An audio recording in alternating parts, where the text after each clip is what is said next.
Awards. My name is Emily Candace. I work in production at Bosma Enterprises. I would now like to welcome Heather Quigley-Allen to the podium.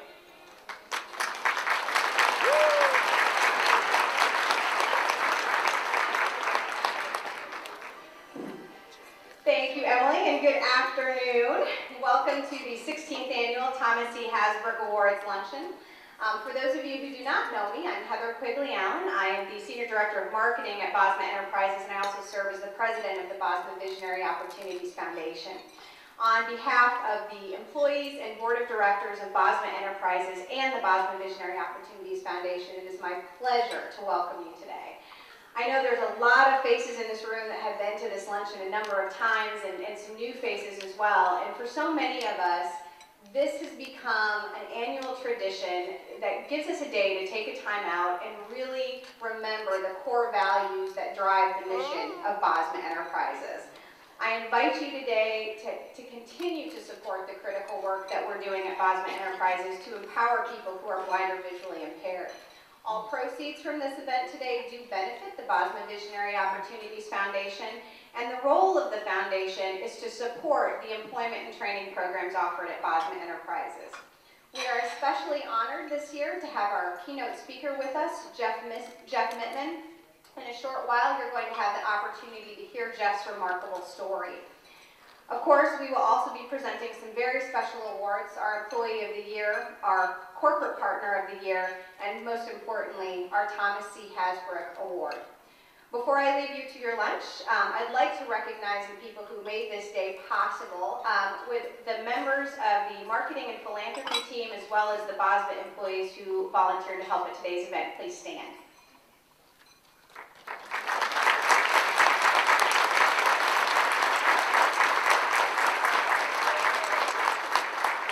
Now, enjoy the wonderful company at your table and the wonderful meal, and we'll be back together in about 20 minutes.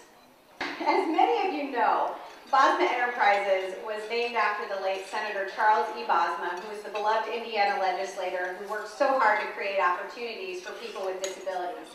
With us today is his son, founding board member, and chairman of the Bosma Visionary Opportunities Foundation. Please welcome Brian Bosma to the stage.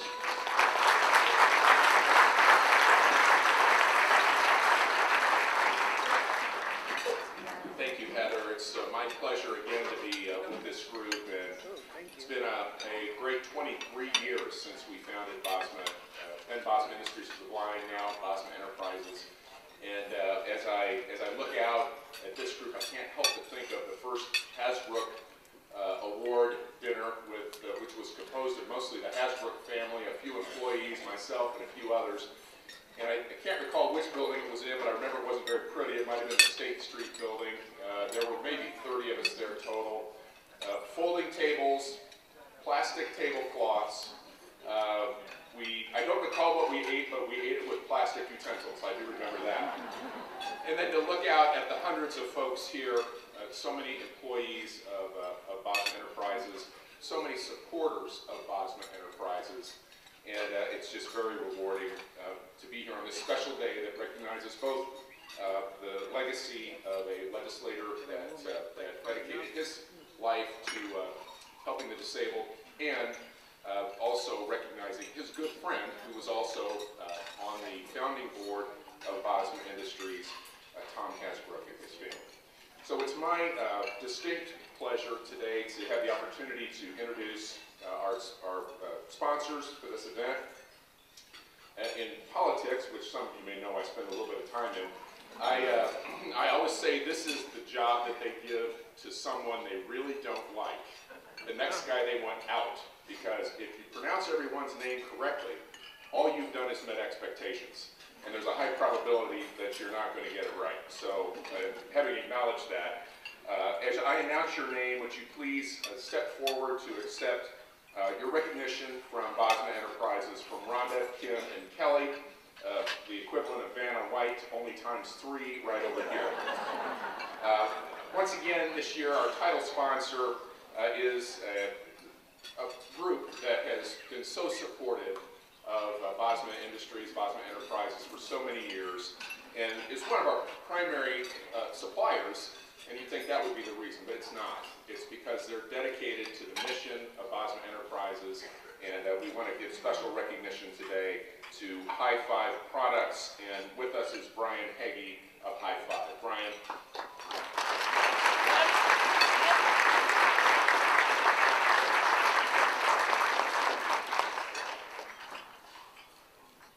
We have two associate sponsors that we'd like to give special recognition to.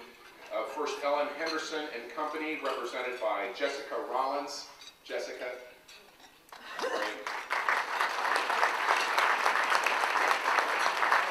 But extra hard for her because she's also our accounting auditor.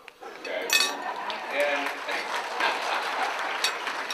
And the law firm of Kroger, Gardis, and Regas, and my law partner, Tricia Leminger. Tricia.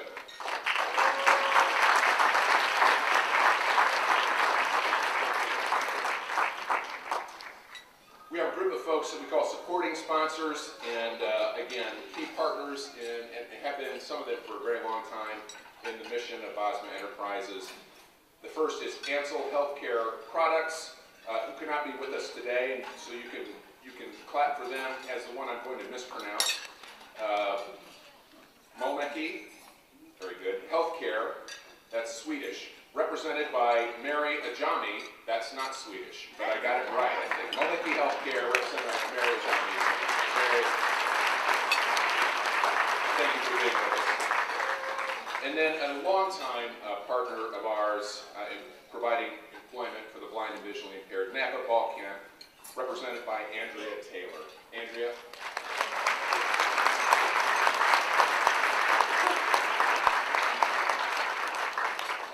Back in the old days when we had lines packaging brakes, people would say, what happens out there at Bosma Industries? And I would generally say, well, we assemble a lot of automobile brakes.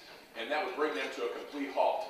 And then I say, well, somebody takes a glance out at them before they hit the shelf usually. But then we have a great group of folks that we are calling community partners. And the first is Aflac. And Aflac could not be with us today. I understand they were sending the duck, but the duck is in the Hamptons right now. But they've been supporters for us today. Anthem Blue Cross and Blue Shield of Indiana, represented by Penelope Whistlers. Penelope.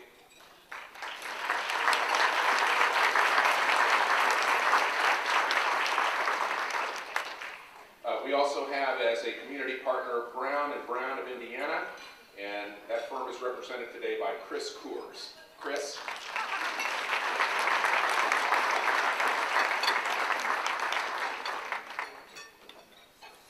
Our next community partner is that's E-Y-E, I Can See Inc., and today I Can See Inc. is represented by Greg Blackman. Greg?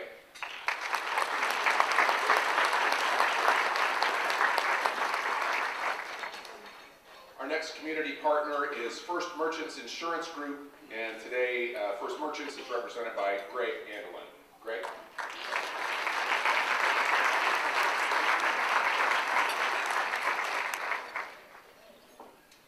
Food Concepts is also a community partner. They could not be with us. We understand their representative is with the duck in the Hamptons. Not really, but they couldn't be with us. But we still want to give them a round of applause for supporting us today. We also have FTP Associates, Low Vision Reading Aids, very helpful to our team, today represented by Fred Pizarro. Fred?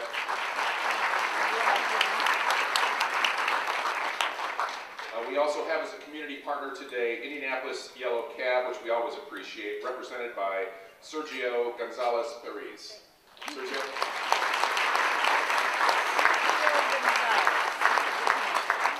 Our next community partner is Martin & Associates, represented by Kevin Martin. Thank you, Kevin.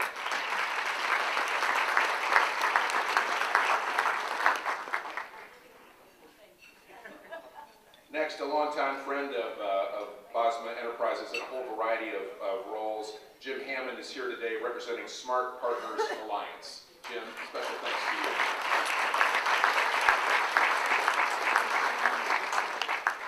And our final sponsor today, who's not able to join us, but we want to recognize them anyways, Tynan Equipment Company. So thank you to them as well. Let's give a round to all of our sponsors.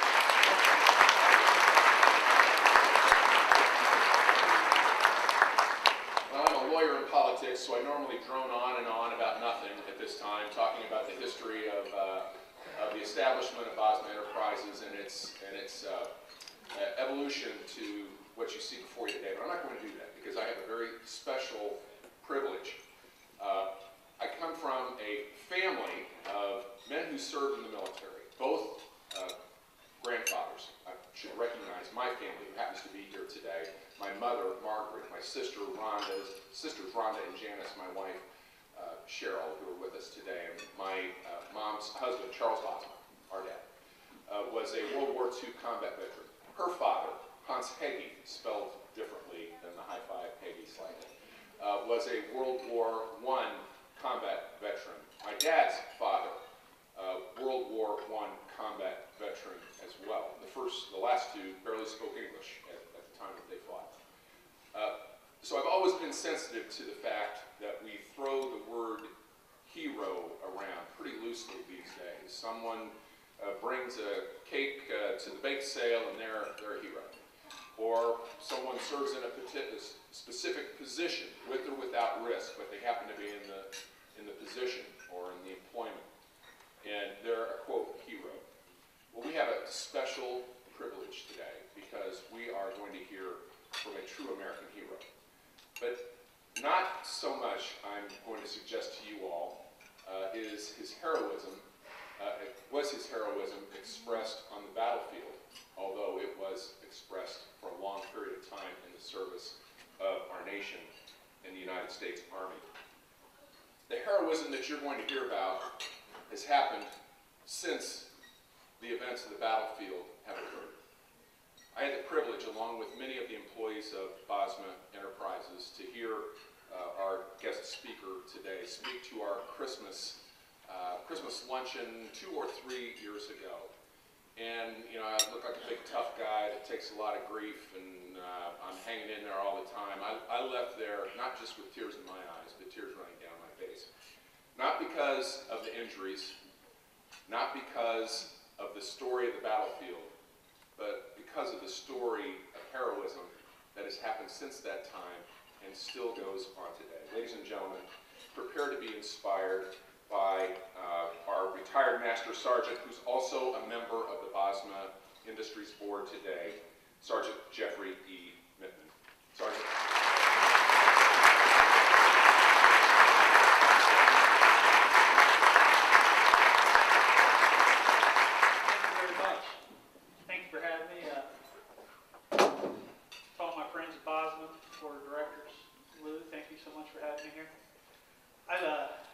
To get out and do several of these events, dozens and dozens of them across the country. And each time I do, I believe it allows me to take a few more steps down my road to recovery. It allows me to move along that alternate avenue of service. And it allows me to continue to engage the community every day. Each time I do, it allows me to take those few more steps down. So thank you for being here today. And thank you for allowing me to take a few more steps down that road to recovery. And I have to apologize to begin with. I'm moving a little bit slow today. I had not that I was all that fast to begin with, but I had a minor emergency this weekend. I ended up in the emergency room down at the VA hospital in Indianapolis and had to have emergency surgery. I was able to, the doctor sat down with me and said, "Hey, listen, we're going to have to do surgery on you." He goes, "I hope you don't have any big claims this week." I said, "Oh man," I said, "this is bad news." I said, "I haven't been at, Bosma on Thursday. I have to be there. I have to be there." Well, luckily, 2 good things came out of this. One, some of the doctors had heard the advertisements on the radio and knew about the event, so they were able to move my surgery up to Tuesday instead of yesterday. So they're able to do the surgery Tuesday, get me on my feet, get me out of the hospital yesterday, so I could be here today. And 2. When I went into the operating room, I made the surgeons identify the gloves they were using prior to them actually working on it. So I was able to combine my surgery and my recovery with a little undercover work done.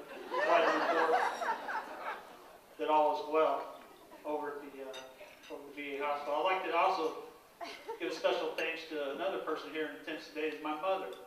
My wife, Christy, was unable to make it today. She had a prior engagement, so my mother, Karen,